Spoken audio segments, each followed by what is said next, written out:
This week I'm going to get brutally honest about a subject, that is how to price your art.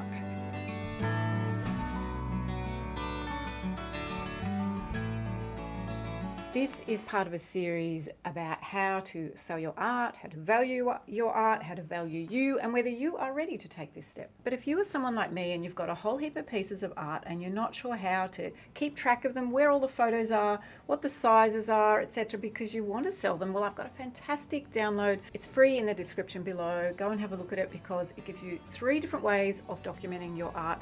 Let's get on and have some fun talking about how to price art. First, I'd like to tell you a bit of my experience, and then I'm going to talk to you about how you can price your own art. And there is no specific formula, but I can give you some very clear direction in how to do it, put it that way. So how did it start for me? Well, when I first started to paint and started getting a bit serious about it, before I got serious about it, I had some friends say, you should put your art into an exhibition. And I'm like, well, I don't know if I want to, but anyway, long story short, I did do it and I ended up selling a piece of art. How did I come to decide, on the price of that art? Well, I had to think about different ways. I didn't really know at that point. I didn't have any sort of advice, except that I had gone into a gallery, and I wasn't someone to go into galleries. Had been working lots and lots, and I just thought I'll go and check out the prices of what other artists do. I walked into a local gallery and I looked on the wall, I looked around and I went, oh, well, that's interesting. That piece of art is worth $3,000, and it wasn't actually something I liked. Someone else obviously would like it. And I just went, well, I could probably paint something that's sort of around that price. And that was around the time that I was sort of, my friends were asking me to put this piece into an exhibition.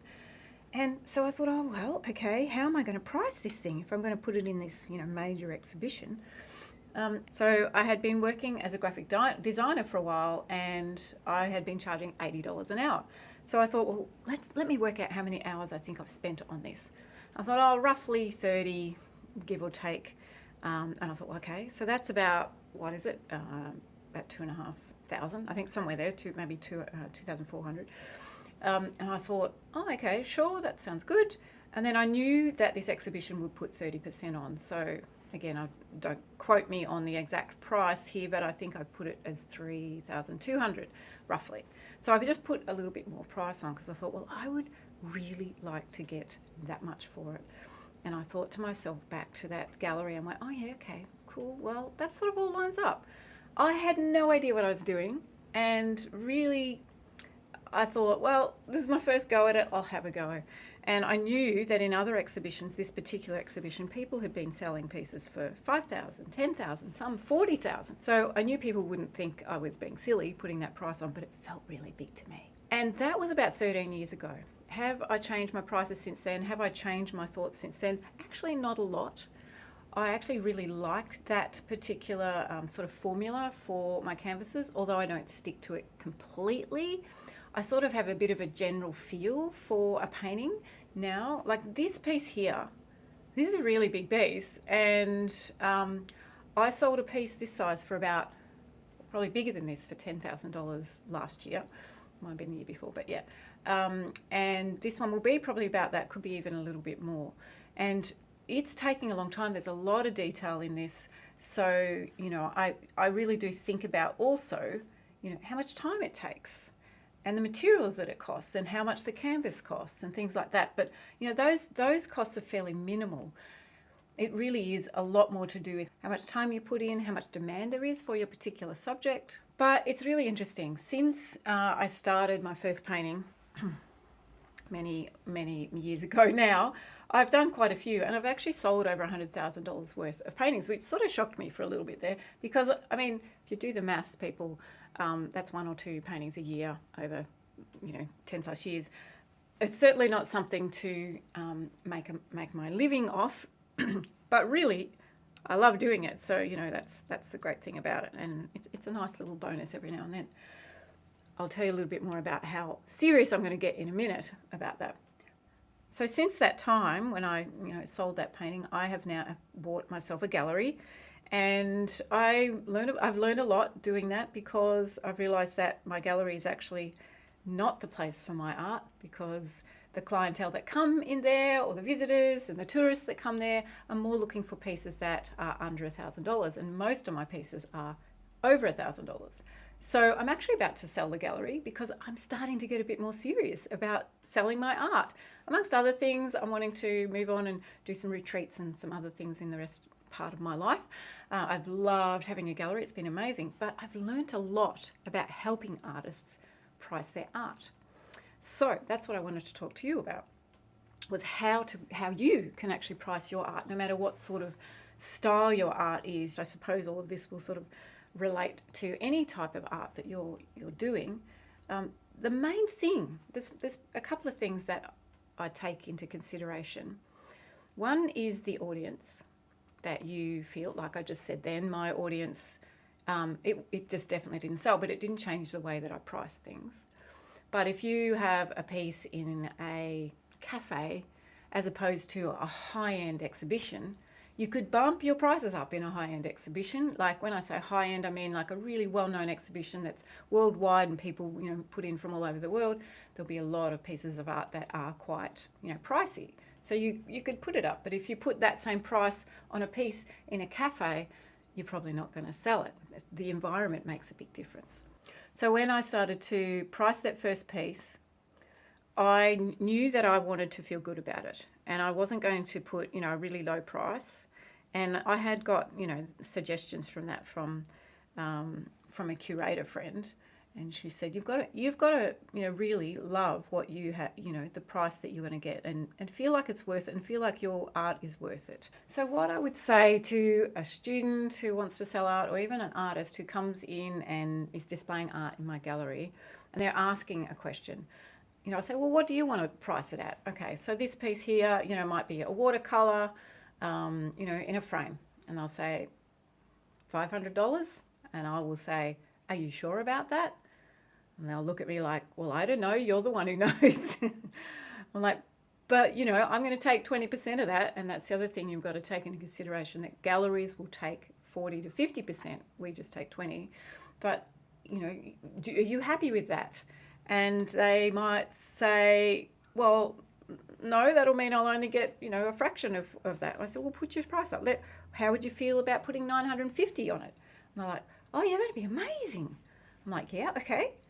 Well, why don't we try it? We'll try it for a while. And then, I can see them light up and go, wow, that would mean I'd get, whatever, 700 or something back from that. That'd be amazing. So you've got to know and love and think, that's what I really want to do. That's what makes me feel good. Here's an example for you in terms of, different people and different people expecting and being happy with their pricing.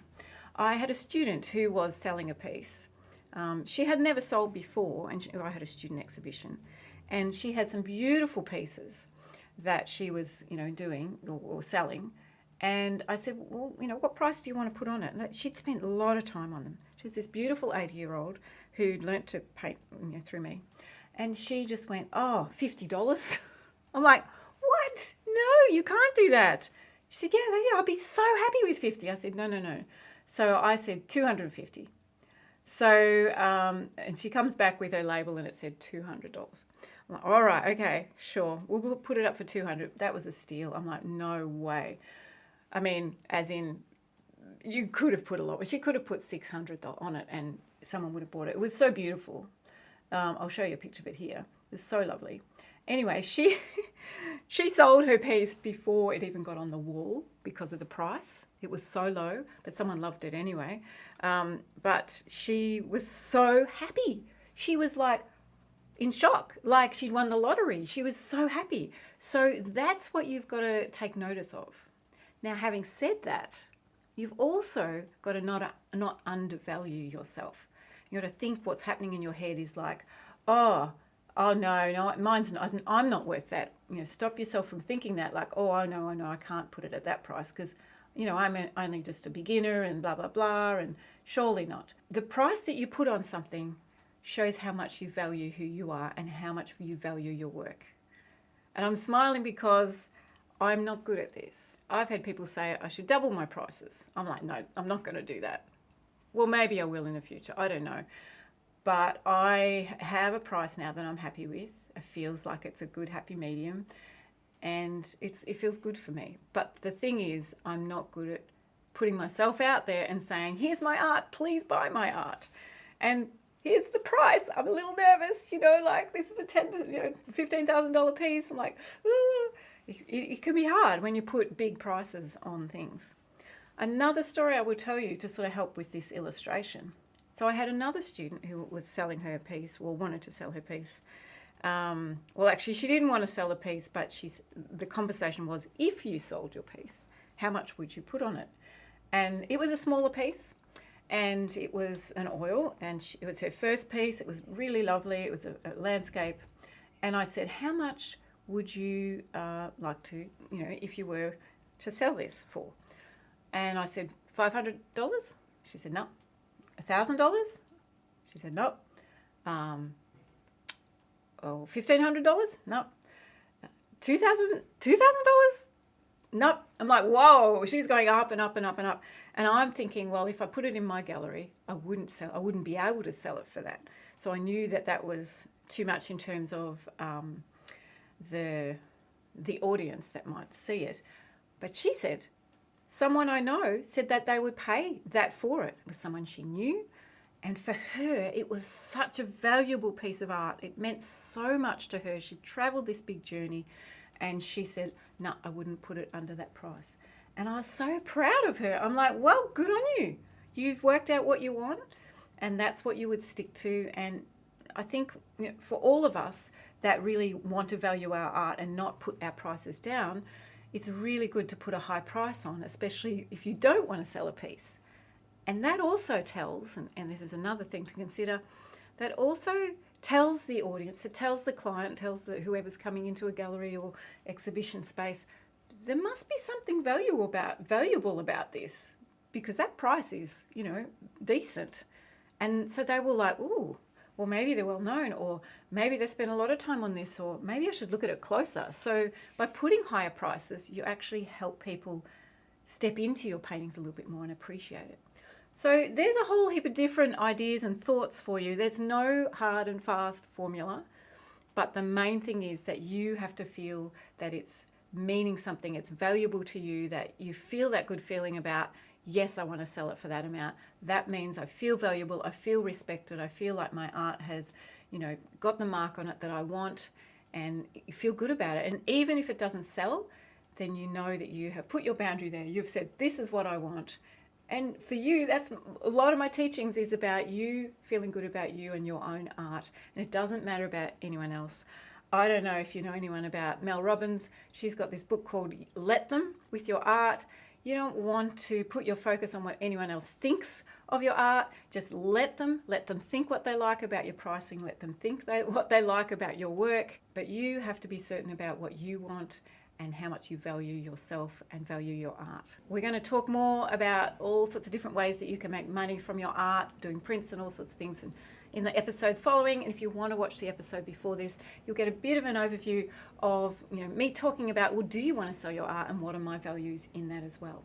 But remember that there is a document below. If you want to document your art, keep a track of it so that you can really clearly know where your sizes are, what your prices are and everything, there's a really cool online website called Artwork Archive, and I have everything on there. And look at it here, it's just fantastic. You just flick through it. I'm not an affiliate for this particular website, but I absolutely love it. It does cost a tiny bit, but it's so worth it, because I was just looking up everywhere trying to find, every time I go in an exhibition or want to print something out, I'm like, where is that photo?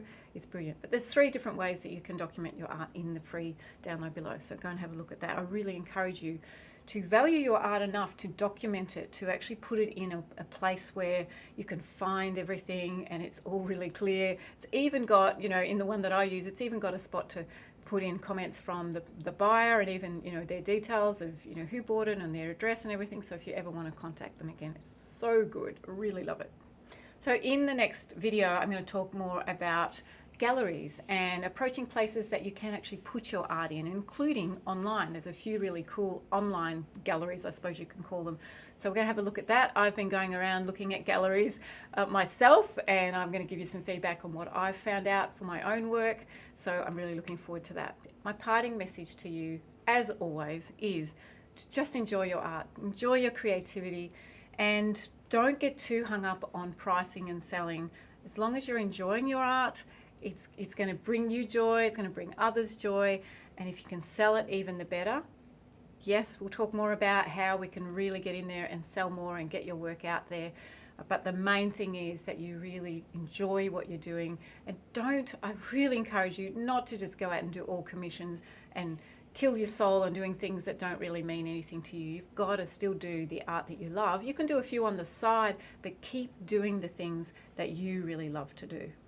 Until next time, get your paintbrushes out, get your tools out. You never know what will happen if you just put some energy into looking at how you can make money from your art. I know I have made quite a decent amount over the years, and I'm really excited about sharing all of my thoughts with you. Till next time, keep creating.